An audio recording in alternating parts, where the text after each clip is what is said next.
Hellsfire. She's coming.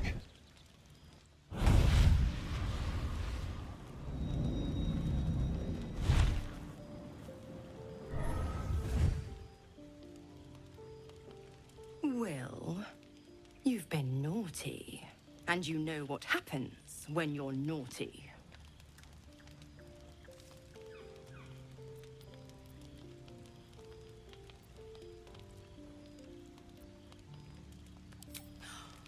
Wyll, you absolute stinker!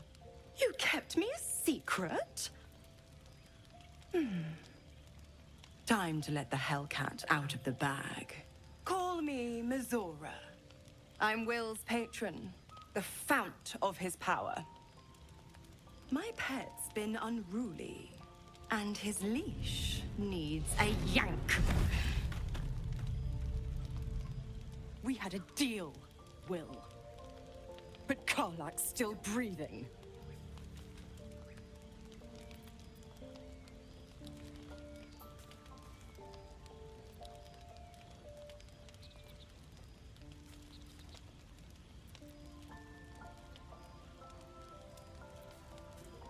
The point? Oh, yes. Thanks for the reminder.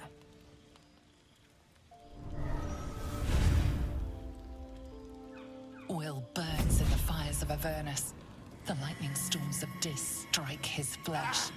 His soul passes through each layer of the hells, gaining their essence and their torment.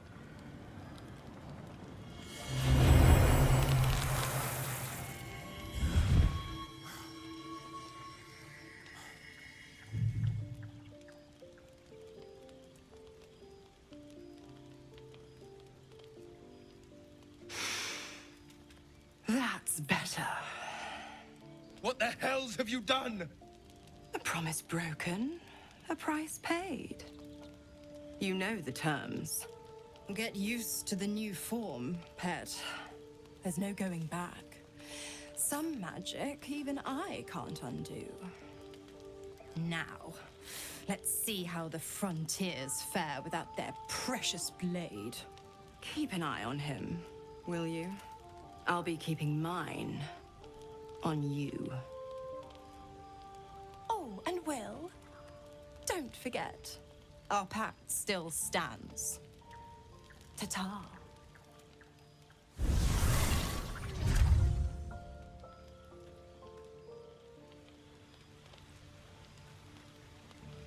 Always a pleasure.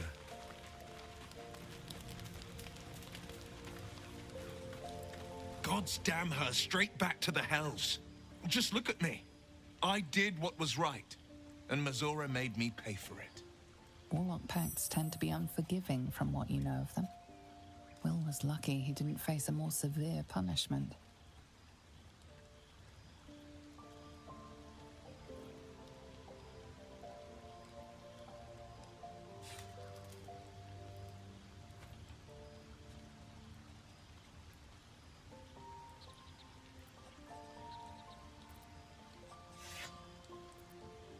I'd count my lucky stars for it, but I reckon luck is on holiday. I'm only alive because my patron still has use for me. It's Mizora who grants me the power to conjure armor and cast eldritch blasts. Before I was infected, I could even call hell beasts and summon festering clouds, but I promise you, every thrust of my blade and every flame I sparked was for the good of the coast.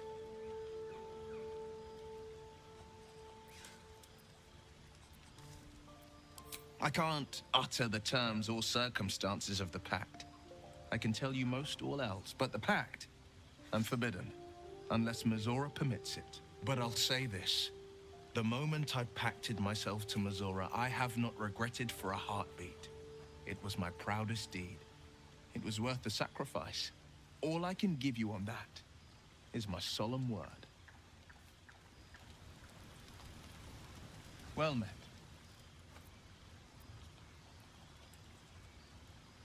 It's said that anyone who bathes in the river of blood emerges as one born anew. It's a lot like that, I imagine. I feel the weight of these horns on my head, curling upwards like a mammoth's tusks. I feel these ridges snaking down my neck. Not to mention a few bumps and prongs in unmentionable places. But I haven't seen my reflection just yet. Be my mirror. What do you see?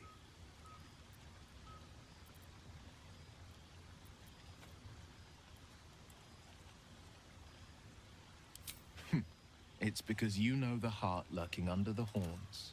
The people will see a curiosity, maybe even a beast hungry for their souls. But I will slay their monsters, keep them safe. And one day they will see the Blade of Frontiers again.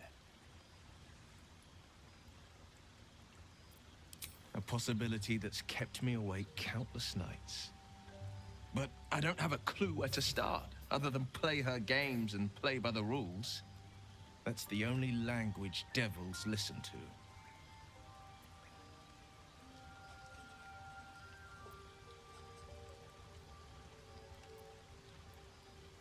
There could well be. She has the blighted thing. What I know of it is simply what has engraved itself upon my memory. My contract is very clear. I can bring Mizora no harm. She'll have to let me out of my pact willingly. The only way out is if I can out-bargain her. We're standing here with nothing but the clothes on our backs and the worms in our heads.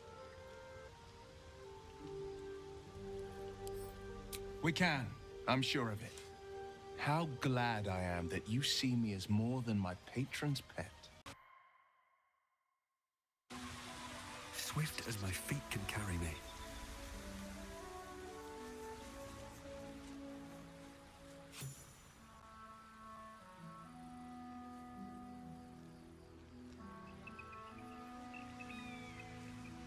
No one's stopped me yet.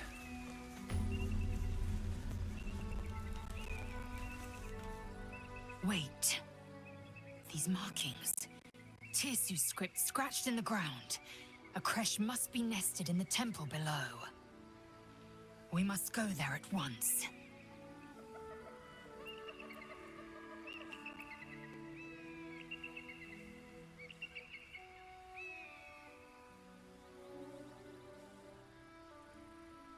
You don't have to trust them, only to trust me.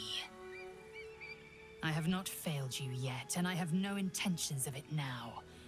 I don't need you to believe me for it to be true. Githyanki writing. Every word a wheel, every letter a spoke. The most powerful texts are engraved in slate. Some so ancient, only the most erudite Gish can read them.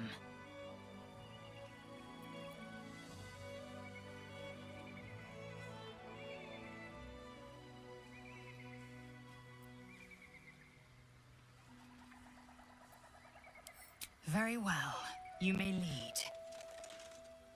But if we stray too far that our chance is lost, I'll make my way there alone.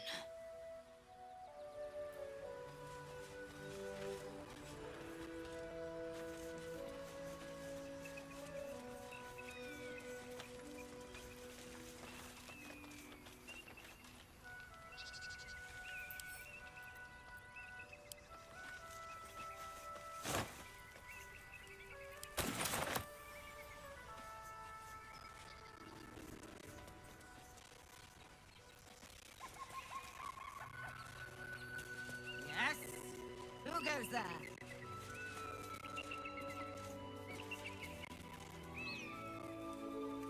I want to have a word. A friendly face. Oh, you are a sweet, sweet blessing, my dear. You know, I've had nothing but trouble all day. I've been accosted, chased, insulted. Look over there. Do you see that wretched little hive?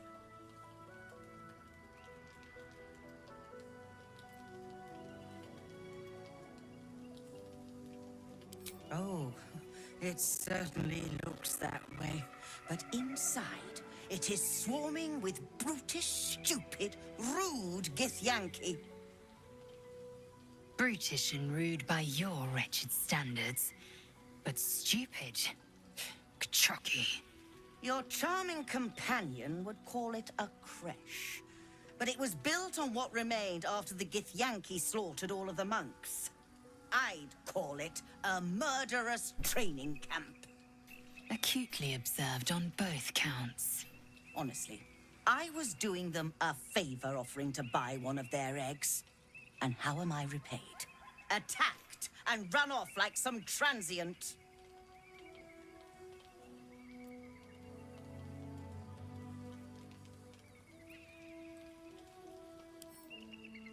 What? No, of course not. I was merely... well... Look, it's just an egg. The Society of Brilliance asked me to acquire one of their roe so they can incubate it and, once it hatches, raise the spawn in their tradition.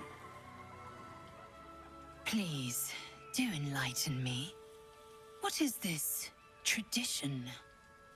The Society believes a Githyanki raised in a peaceful, nurturing environment can overcome its violent nature. I'm sure your friend would agree. A Githyanki is as likely to forsake its violent nature as a gnome is to fly.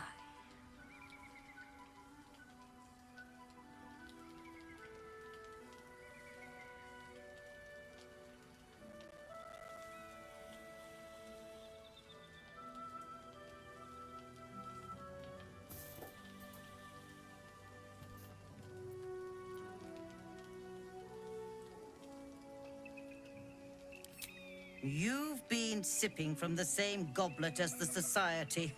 Perhaps you'd be willing to help then, to prove your point. They may have chased me away, but surely the Gith would welcome a person with such sympathetic views to their creche. And once inside, you could simply purloin an egg. Steal one of Gith's own. I will slit your throat for even suggesting it. I'm not talking to you. You'll be well compensated, of course. Just bring me an egg.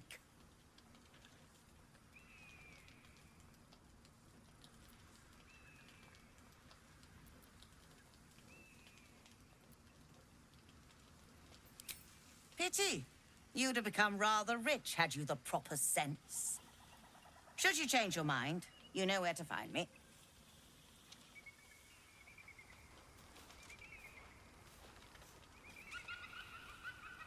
Have you given any more thought to the retrieval of that Githyanki egg?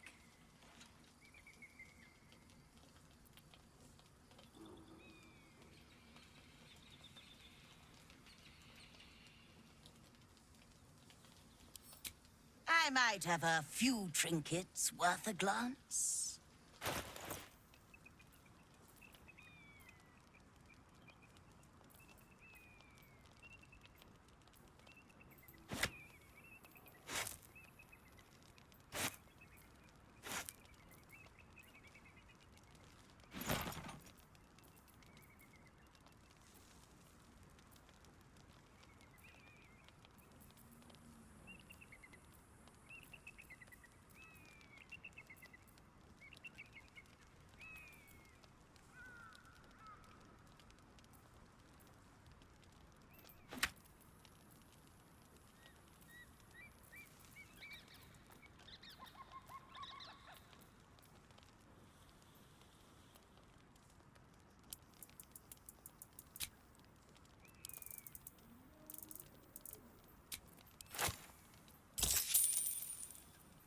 Happy, are we?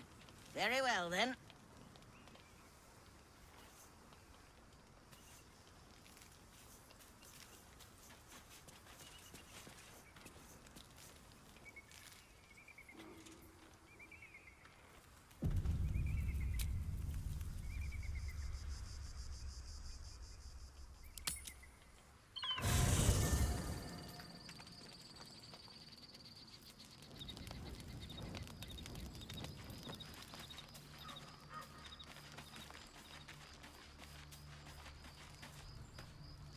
can't believe I'm actually venturing into a Gith stronghold again, voluntarily. This had better pay off.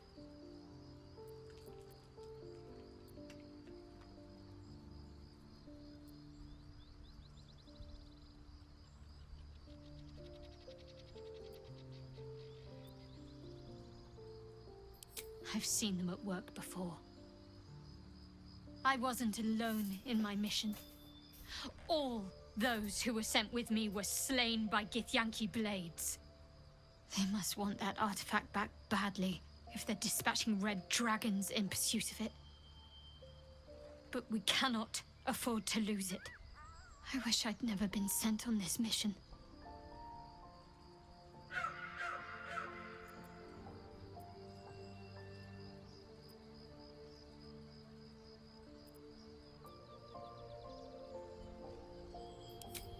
Yes.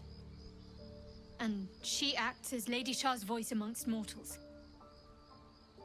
She must be doing the Night Singer's bidding. I just don't know what it all means. All will be revealed in due time, I hope.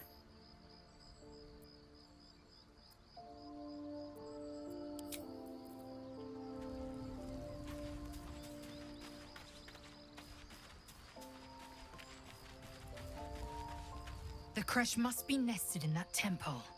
Our cure is close. Thank you.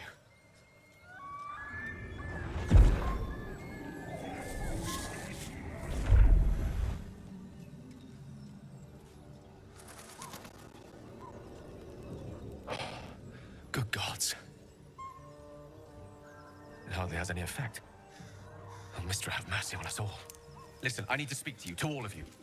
It would be unconscionable of me to remain silent.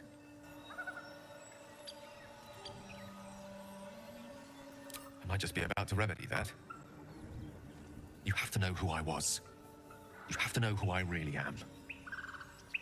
What I am is a walking shadow of the promise I once held.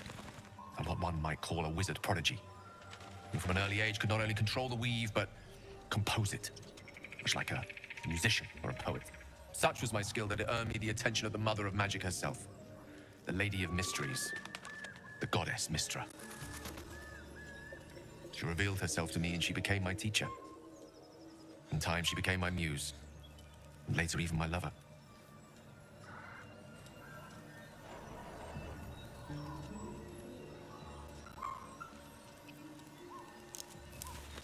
Oh, yes. We enjoyed each other's company. Body, mind, and soul. But even so, I desired more. You see, no matter how powerful a wizard we mortals can become, we never scratch more than the surface of the weave. Mistra keeps us in check. There are boundaries she doesn't let us cross. Yet, every time I was with her, I stood on the precipice, gazing into the wonders that lay beyond.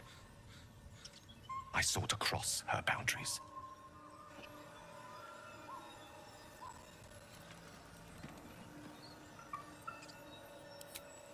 I tried to convince her.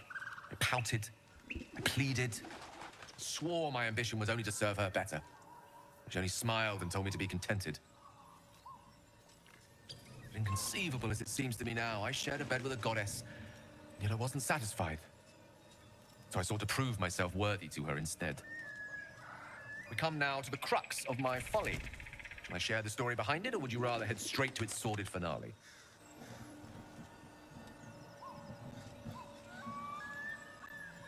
Very well. Here goes. Once upon a very long time ago, a mighty lord lived in a tower. A flying tower, to be precise.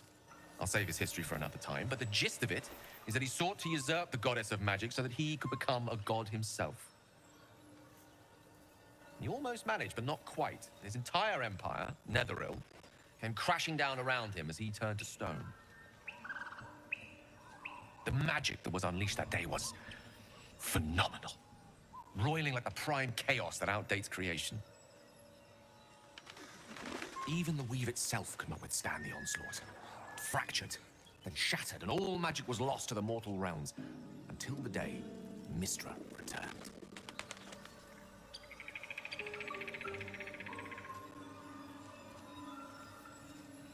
She restored the weave, reuniting all its scattered shards. Or so I thought. Until, in the course of my studies, I learned of a book. A Netherese tome in which a piece of the fractured weave had been sealed beyond her reach.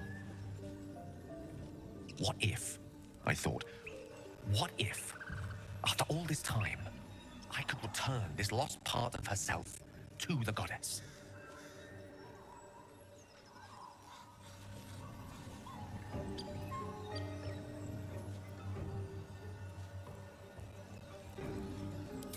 The answer was to try. And the outcome was to fail. I was certain that this deed of raw power, draped in romance, would convince Mistra to take me by the hand and welcome me into her hitherto forbidden domains. I was mistaken. I obtained the fabled book and took it into my study. As for what happened next... Here. Place your hand over my heart. Let me show you.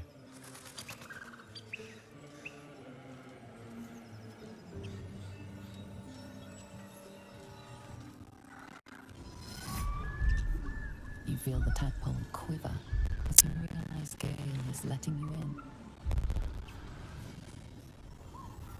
Into the dark. You see through Gale's eyes, staring down the corridors of a dread mirror. Bound, and suddenly opened. Inside there are no more pages, only a swirling mass of blackest weave, pulses. Its teeth, its claws, it's unstoppable as it digs through and becomes part of you. And gods, is it ever hungry?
Thankfully, the moment I absorbed the fragment...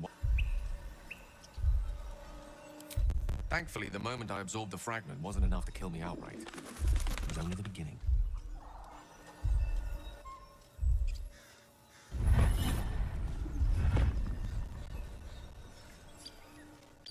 This Netherese blight, this orb, for lack of a better word, is balled up inside my chest. And it needs to be fed. As long as I absorb traces of the weave from potent enough sources, it remains quiet. Were it ever to fully destabilize, however.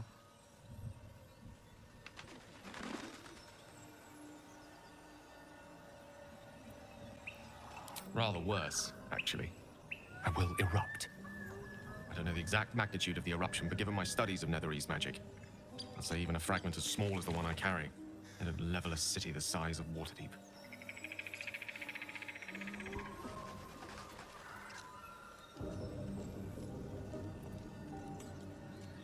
We might chance upon a king's collection of magical artifacts around the corner.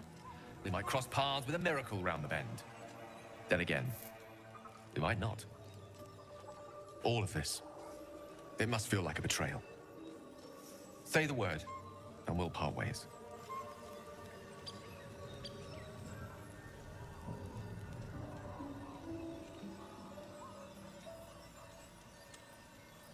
Once I'd step out of the protective aura of the artifact, It wouldn't be long before the Absolute overtakes me. I'd never let that happen, so I'd aim for a swift end. I would consume some midnight tears and venture as deep into the Underdark as I possibly could, till they cloud my eyes forever. With a bit of luck, I'd manage to make it to a Mind Flayer colony, so that when the orb erupts, one loud, last song of vengeance would reverberate through the dark. Wouldn't be a heroic end, but coarsely poetic enough in its justice.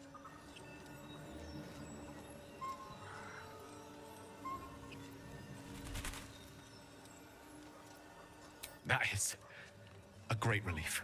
Oh, a great relief indeed. You truly are a soul that steals my own. From all my new rallied heart, I thank you. I thank you all. I understand if you stand against me. I'm humbled if you stand with me. Either way, I will do my best not to let you down. I stand at a precipice, but if you do not give up hope, neither shall I. I'll fight. I'll resist as long as I can. Now, even I am tired of the sound of my own voice. Let us venture forth.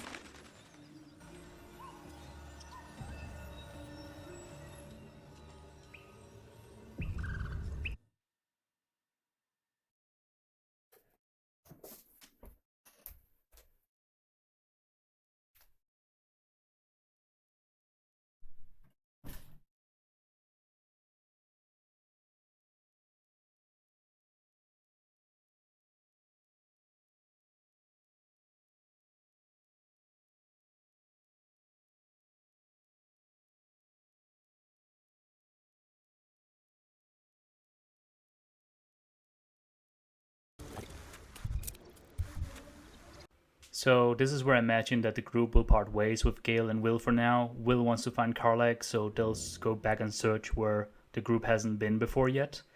And Gale go with him because, well, let's just keep the bomb away for as far away as possible.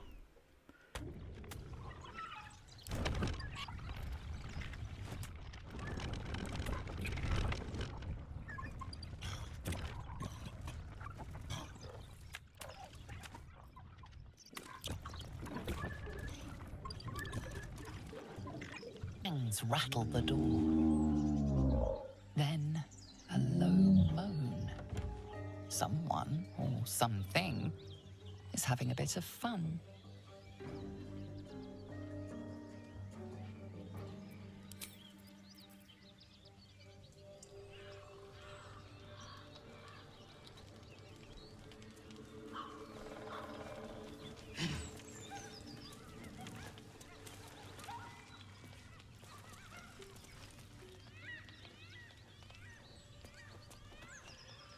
Feast fit for an ogre. You notice a peculiar dagger protruding from the tough, leathery meat.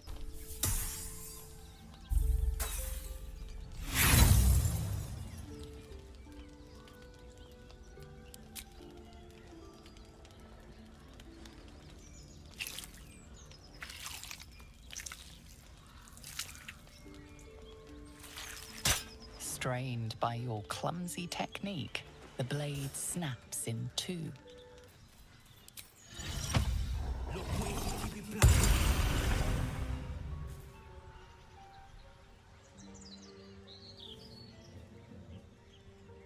Keep moving, stranger.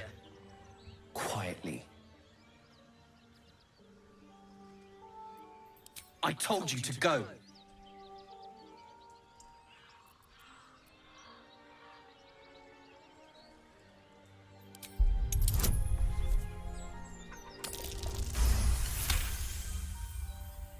You see a name etched into the leather. Scratch.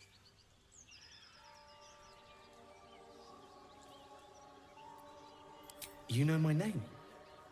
Interesting. A predator wouldn't care to learn it. Still, you should go. My friend is injured. He needs rest.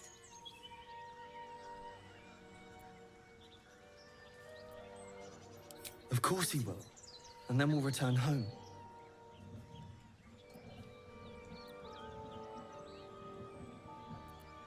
We were attacked.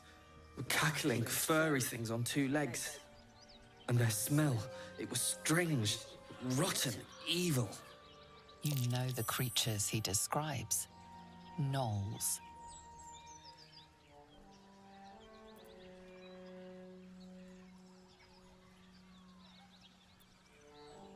No, I won't leave him.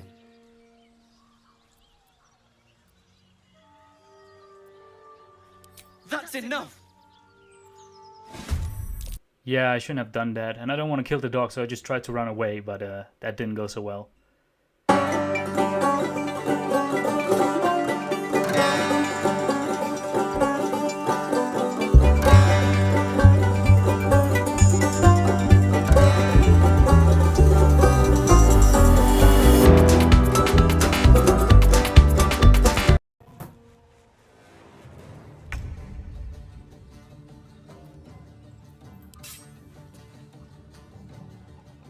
Took me a bit, but then I found out that you can actually toggle this thing here on that makes you make unlethal attacks.